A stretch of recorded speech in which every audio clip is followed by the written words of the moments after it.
This is the courtroom moment where enough is finally enough.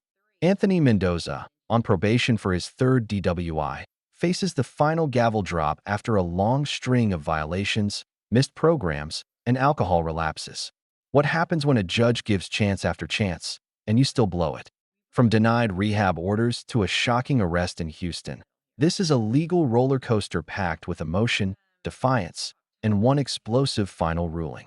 Stick around as we break down the key legal decisions, the tension in the room, and the moment the judge finally says, "We're done." Backhand index pointing down, who do you think is at fault here? Mendoza or the system that kept giving him chances? Drop your take in the comments below. We gave you the tools. If I can We're done. do At this, another we're done. CPM, No, we're done. let me kiss At my the- ass.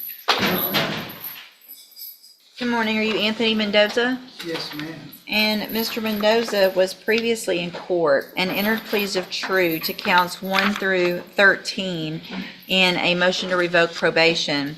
Currently on probation for driving while intoxicated, third or more. That was a 6-year sentence that was probated for 6 years. I've received an updated pre-sentence report. Has everyone had an opportunity to review that report? Yes, Your Honor. Yes, Your Honor, we have. Are there any additions or corrections to that report? No, Your Honor. Not from the state judge. All right, Mr. Parker, you may proceed. Well, a couple of things I want to address. It's a situation I see quite a bit where he's ordered to have to scram and interlock. It's costing him $600 a month. And he's having to go to work, but yet he's not supposed to drive. And so he's driving with an invalid license. And then he's not able to work, and he can't afford to pay for the things, he needs to do, such as the 12-step program, the GED program, all those things require money, and that's one of the big issues. But the things I'm concerned about is that it says that he went to the safety relapse program. I'm not sure exactly what happened, but he says he never went to the safety relapse program. I don't know if he was ordered to go and he didn't go, but I think he was in custody at the time, and I'm not sure how that happened. But he also says he's never tested positive for cocaine, which is alleged in here. It addresses an issue that he apparently had with one of the directors of the facility where he became combative. And this also, in turn, is tied to a scram device. He ended up developing a big sore on his ankle, so he would put his sock behind the scram device. And in this incident, he was frustrated, and he wanted to take his boot off to show the director the problem that he had. And that's when they were saying that he was being disruptive.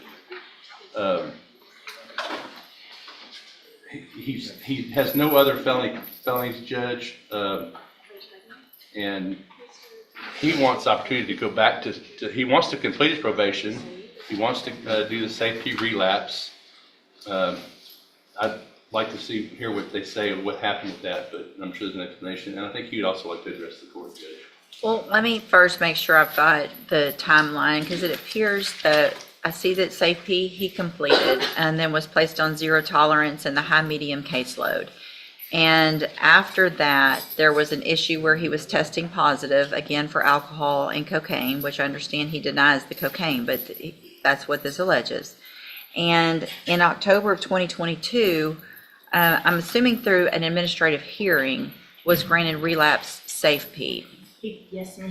There was a motion to revoke that was filed and came before the court, and he was ordered to go to relapse safety, and he absconded, and he never went to relapse. So he wasn't in custody? No.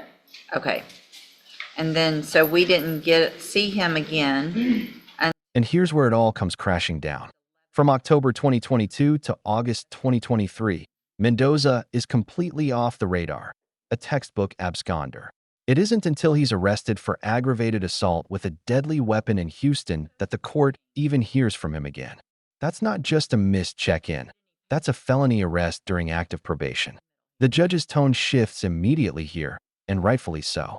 At this point, this is no longer just about missed rehab or faulty scram devices. It's about public safety. Backhand index pointing right. Should the court have pulled the plug earlier? Or was this final arrest the last straw? Until August 11th of 2023, when he was arrested in Houston.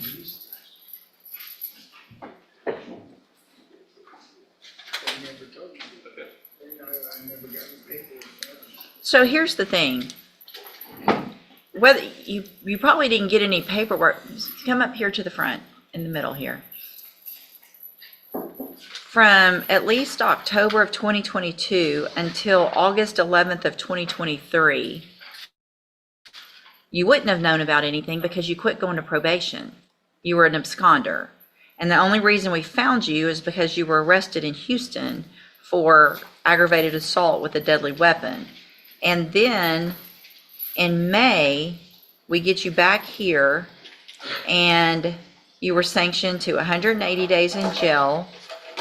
So this is the third time, it looks like to me, that you would have been given an opportunity to remain on probation. Gave you upfront time, continue you on probation. Courtesy supervision was sent to Harris County.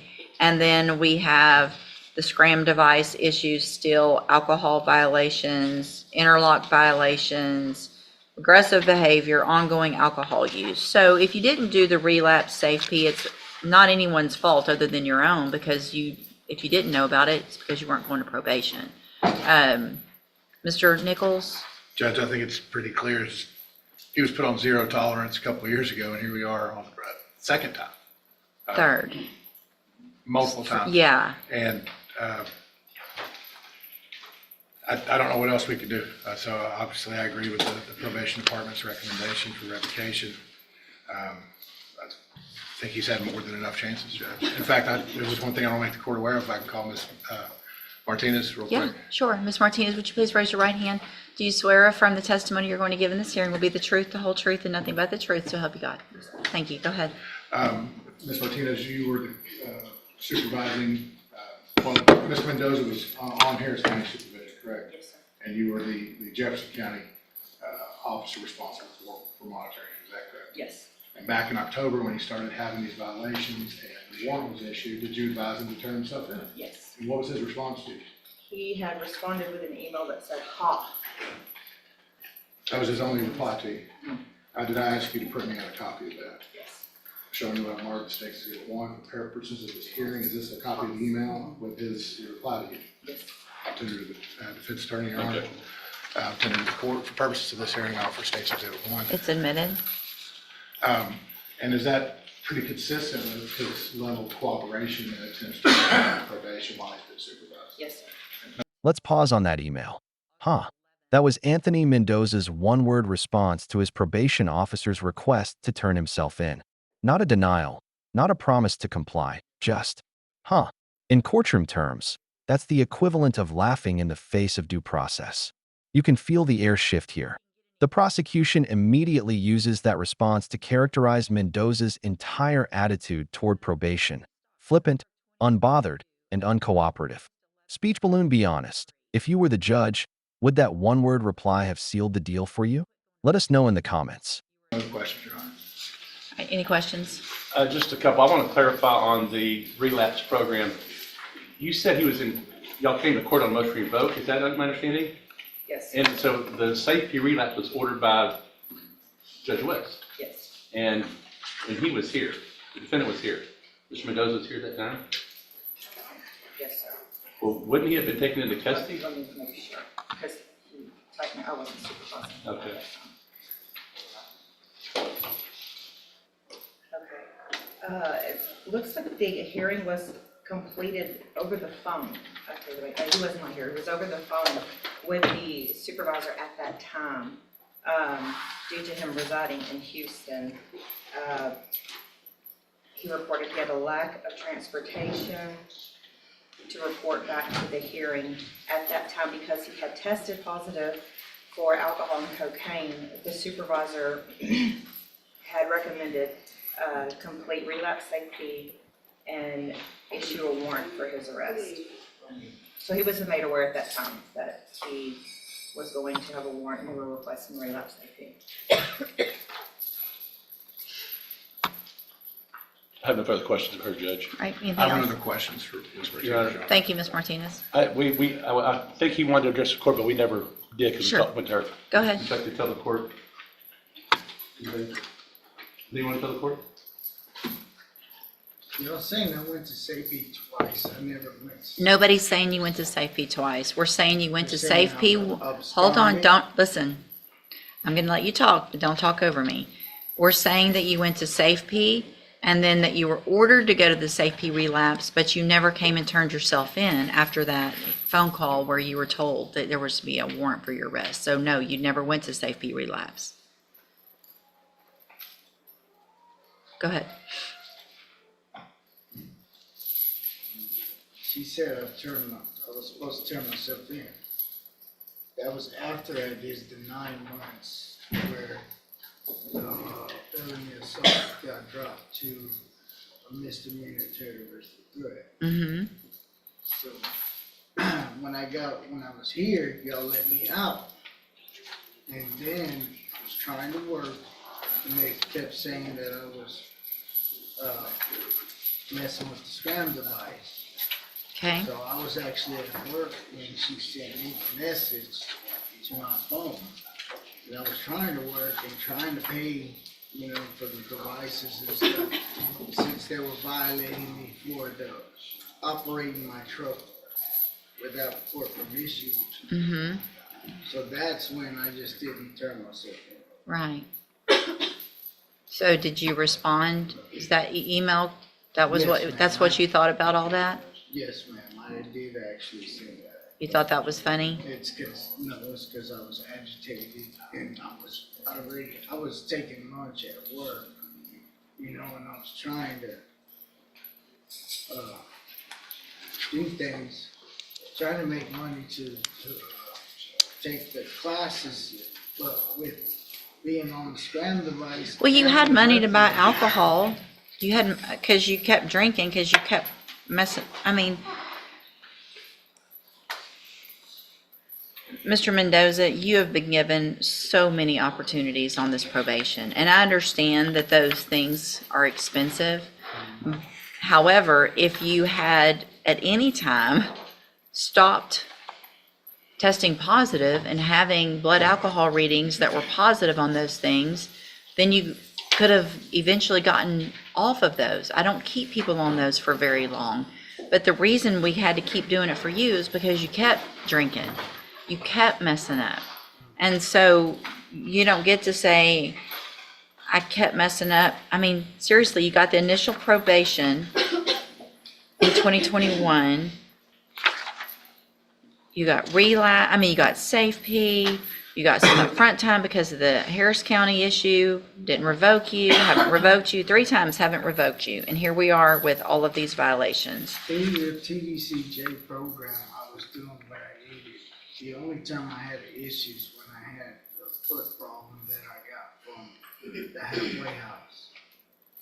That's the only reason they said I absconded from the TDCJ program. Okay, I've actually done well through the program, through with the supervised division. The only time I messed up is when they stopped supervising me and made me go do these things by myself. well, I mean, how old are you? How old are you? I'm 43. 43 years old. And I have no felonies on my record except for this. That doesn't mean anything. You have this felony and you have 6 years hanging over your head. And you've been given all the tools. You went to SafeP, you got to aftercare. At some point, you have to take those tools and do for yourself and not come in and say, well, they made me do it for myself, so it's somebody else's fault that I kept drinking. We gave you the tools. If I can get We're done. through At this, another we're done. safety again, No, we're done. then kiss my At the- ass. Mr. Mendoza, turn around. You can say whatever you want, but you're gonna face me and you're gonna get your sentence. And if at this time I could give you more, I would, I promise you, but I can't. So I'm going to find that you entered your pleas of true to counts 1 through 13 freely and voluntarily. Find those counts true. Find sufficient evidence to revoke your probation, and at this time revoke your probation. Sentence you to 6 years in the institutional division of the Texas Department of Corrections. You will receive credit on that sentence for any time that you've been in custody that the law gives you the right to receive. I'm going to hand you a certification of your right to appeal. This was not an agreement, so you do have some rights to appeal. Y'all need to sign that before you leave right now. You need to sign that you're getting a copy of it, and then we'll give you your copy, and then when you're done with that, you can go back with the bailiff.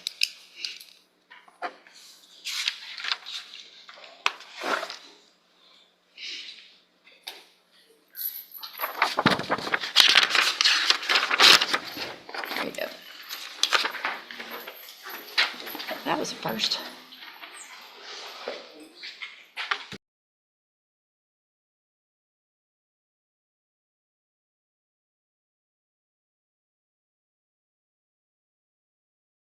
And just like that, 6 years in the Texas Department of Corrections. This wasn't Mendoza's first chance. It wasn't even his second. The court gave him multiple opportunities, from full probation to SAFPF treatment, zero-tolerance programs, and relapse recovery. But the violations kept stacking: driving on a suspended license, repeated alcohol use, a failed scram device, and finally an aggravated assault arrest. In the end, the judge couldn't let it slide any longer and handed down the full sentence. Balance scale the takeaway: the justice system may offer leniency, but at some point, accountability comes knocking. Backhand index pointing right. If you found this case as shocking as we did, make sure to hit that like button, share your thoughts in the comments, and subscribe for more jaw-dropping courtroom breakdowns. You won't want to miss what we cover next.